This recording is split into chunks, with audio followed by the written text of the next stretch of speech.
So, ఎప్పుడైనా గానీ health విషయంలో prevention is better than cure. So, మరి మన చిరంజీవి హాస్పిటల్స్‌లో ఆ మెథడ్ బాగా యూజ్ చేస్తున్నారని కూడా టాక్ ఉంది ఇప్పుడు. సో, మరి ముఖ్యంగా బ్రెయిన్ స్ట్రోక్‌కి సంబంధించి మనం ఆ ప్రివెన్షన్ చేయడానికి ఏ కైండ్ ఆఫ్ మెథడ్స్ వాడుతున్నాము? యాహ్! ఈ స్ట్రోక్ ప్రివెంటివ్ సర్జరీ అనేది కొత్తగా డెవలప్ అవుతున్న ఒక ఆస్పెక్ట్ అమ్మా. సో, దీనిలో ఏంటంటే మనము యాక్చువల్‌గా ఇదివరకు స్ట్రోక్ వచ్చేసి అంతా వాళ్ళకి పాపం పారాలిసిస్ అయిపోయి ఏం చేయలేని స్థితి వరకు ఆగాల్సొచ్చేది. అప్పుడు మనం ఏం చేయడానికి కూడా ఎక్కువ ఉండేది కాదు. హ్మ్. బట్ ఇప్పుడు ముందుగానే మనం దాన్ని గుర్తించుకొని ఇందాక మనం మాట్లాడుకున్నట్టు స్ట్రోక్ ఎలా వస్తుంది ఏంటనేది గుర్తించి దీనికి ఇప్పుడు అడ్వాన్స్డ్ టెక్నాలజీతో మనం ఏం చేస్తున్నామంటే కెరోటిడ్ ఎండాట్రెక్టమీ అనేది ఒక చిన్న మనకొక ఈ మెడకి దగ్గర ఓపెన్ చేసుకొని హ్మ్. ఏదైతే బ్లాక్ ఉందో దాన్ని బ్లాక్ కంప్లీట్‌గా రిమూవ్ చేసేసుకొని ఒక వెయిన్ ప్యాచ్ అనేది వేస్తాం. దీన్ని ఓకే. కెరోటిడ్ ఎండాట్రెక్టమీ అంటాం.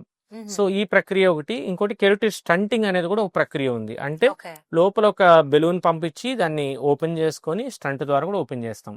Okay. So, one of the famous actor మన రజనీకాంత్ గారికి కూడా ఈ మధ్యన స్ట్రోక్ వచ్చినప్పుడు హ్మ్. ఈ ప్రక్రియ ద్వారానే చేసుకొని ఆయన మంచిగా రికవర్ అవటము, ఇప్పుడు స్ట్రోక్ లేకుండా యాక్టివ్‌గా తిరగడం అనేది జరుగుతుంది. అవును. సో, కంపల్సరీగా ఈ ప్రాబ్లమ్స్ ఉన్నోళ్ళు ముందుగానే మన దగ్గరకొచ్చినట్టయితే ఈ మ్యాసివ్ స్ట్రోక్ అనేది రాకుండా కూడా మనం కాపాడతాం. Recurrent stroke and massive stroke కూడా రాకుండా, మరియు స్ట్రోక్ రానోళ్ళైతే స్ట్రోక్ ప్రివెంటివ్ హ్మ్. సర్జరీ అని కూడా అంటాం దీన్ని.